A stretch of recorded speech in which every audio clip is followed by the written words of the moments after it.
it going, guys? Have you guys ever wanted to do a cool etching on your MacBook or iPad, tablet, or pretty much any laptop? Well, I'm going to show you guys exactly how I do it on my Glowforge. So let's take this really expensive MacBook and put it under a laser. Let's do it. All right, so one of the very first things that we've got to do is we've got to measure the laptop. So I've got 14 inches wide by 9 3/4 high. So that'll be our artboard in Illustrator, so that gives me a measurement to set up the artwork on here. Now I also want to measure this little apple because you want to avoid that. You do not want to engrave this thing. So I've got 1.5 by 1.5. So I'll take those measurements back and let's go set up some artwork. All right, guys, so let me show you how I'm going to set up the artwork here.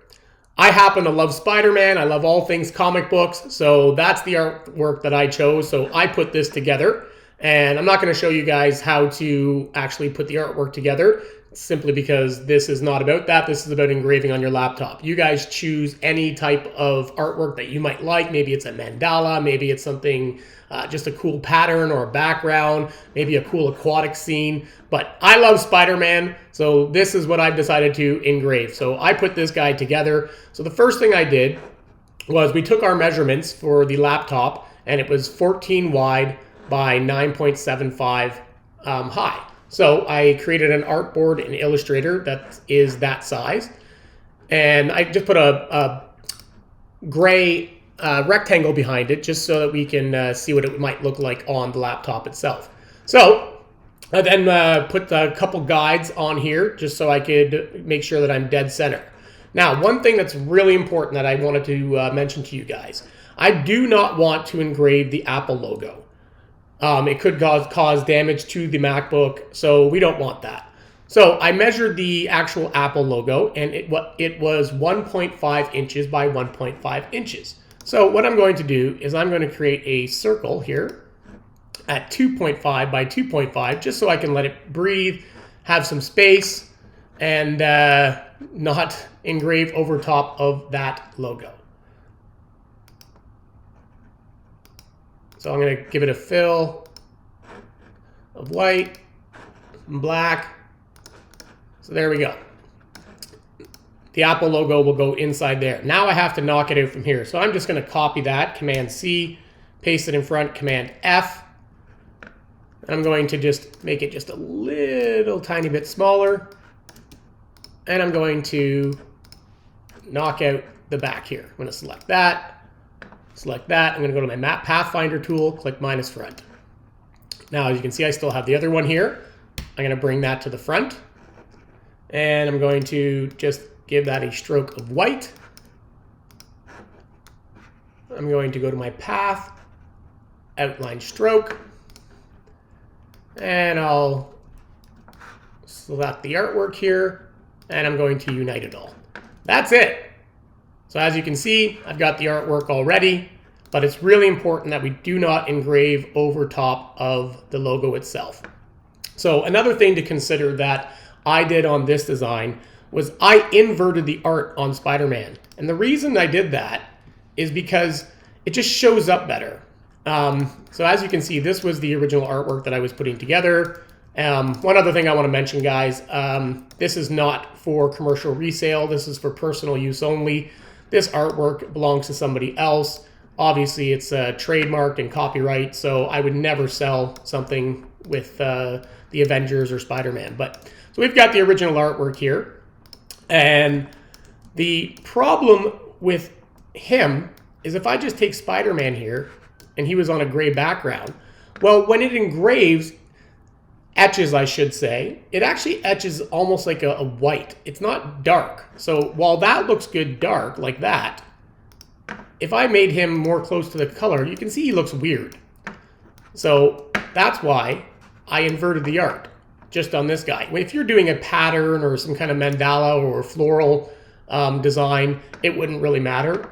But with this guy, he just looks better if he's inverted. So you guys can learn about that. Maybe I'll do another video in the future about inverting files and stuff like that. But for this case, I'm not talking about design. We're just talking about how to etch on a MacBook using the Glowforge. So I'm going to go ahead and I'm going to delete that. I'm going to delete the background. We're going to give him a fill of black. Now he looks all weird, right? But he won't when he's on the laptop. So I'm going to save him to the desktop as, let's just call it MacBook. Save it as an SVG. And there you go. So that's it for the artwork. Let's go and see what else is next. All right, guys, so first things first. Because the MacBook's a little thick and we have to be a certain distance from the Glowforge laser head, I'm gonna have to take the crumb tray out. But then we still have to prop this laptop back up to be that certain distance. Now we can do a bunch of math to figure out what that is, and I've done that in the past, but this is the best way.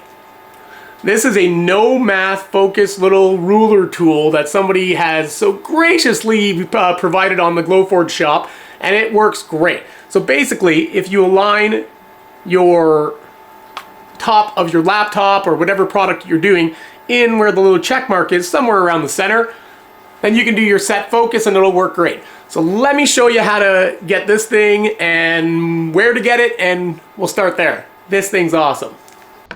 All right, we are going to purchase the No Math Focus Ruler from Glowforge. I've put the link in the description. So you just purchase it. I've already purchased it, so it will open up automatically. When I click here, open my design, it will open up inside the Glowforge user face. Here it is, wonderful. You can also find it in your library. There it is right there, under my recent designs. So I will just set this where I want it. We're going to set focus. I'm going to choose thick maple plywood. This is set to score, engrave, and cut.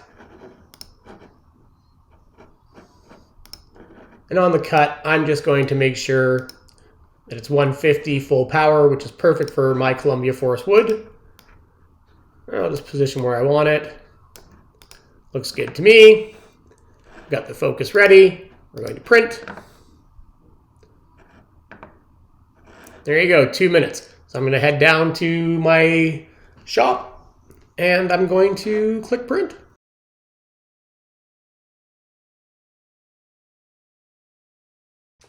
There it is.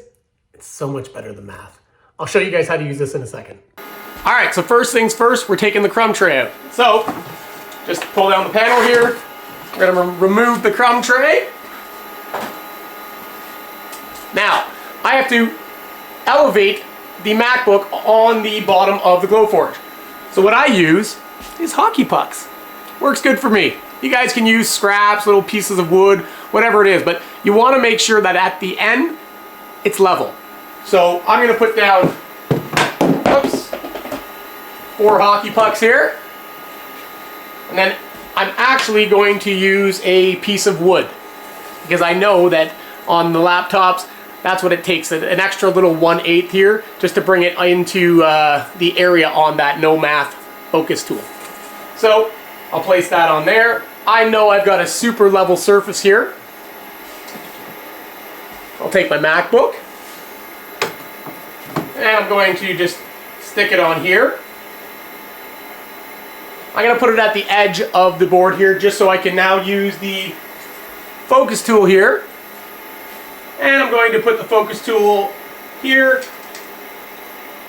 And as you can see from the bottom of the tray up to the laptop, I am well within the range of the check mark. So that's going to work perfect. I'll be able to set my focus on the Glowforge and it'll work great. So we are going to be in focus. Now the next thing I like to do is make sure that this thing is center in the Glowforge. So I'm going to close this lid here. And I'm actually going to bring the laptop to the center. And I try to line it up with the camera. So I kind of look over, because the way the Glowforge camera works, it kind of, I guess it's kind of like a fishbowl, fish eye. So it's most accurate right in the middle. So that's what I'm most focused on. I know my artwork is set to a certain size, so I know I'm good if I can just make sure that I'm center there. So I'm going to kind of just close the lid, look over top of it, kind of adjust it a little bit, make sure that the camera is right over top of the Apple logo, and that looks about good. Now the next thing I want to do is make sure that this thing isn't like skewed in there. I want to make sure that the laptop is nice and straight in there. So I'm going to use a tape measure. And I'm going to measure from this back wall to the edge of the laptop on both sides and make sure that I've got the same measurement. So I've already gone ahead and done it. So I've got 1.5 there and 1.5 there. So we're nice and straight. Perfect. So this thing's pretty much ready to go. We've got it nice and straight inside the bed. I use the No Math focus tool here to make sure that it's within the focal range of the Glowforge head.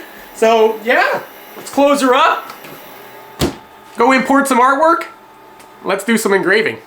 One other thing I wanted to mention to you guys that I find really helpful, and I totally forgot to do it, was I actually add a little crosshair here in the middle. That just helps me align it in the center of the laptop on the Glowforge. So I'm going to give that a stroke color of, let's go with red. And I'm just going to create a little crosshair. Right in the center. Perfect. And the reason I make that red is so that it imports into the Glowforge user face as a different step. So I can ignore that because I'm not going to print that. I'm just using that to help me line it up a little bit. So let's go ahead and just save that SVG again. And let's go over to our Glowforge interface and import the artwork.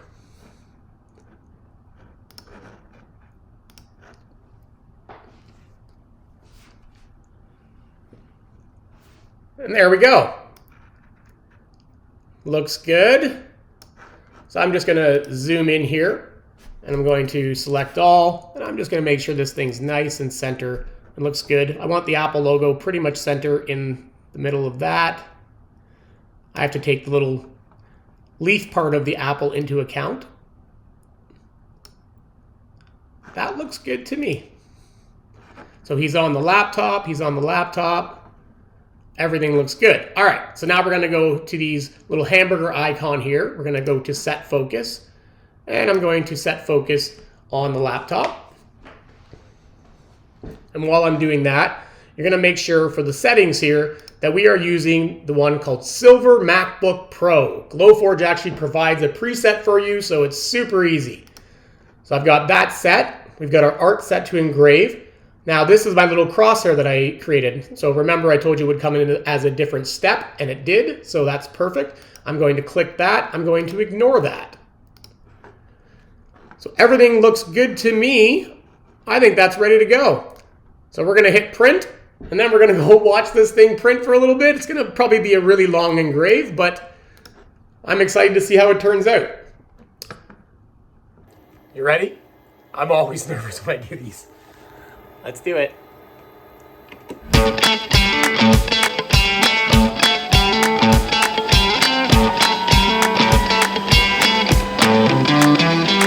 Here we go.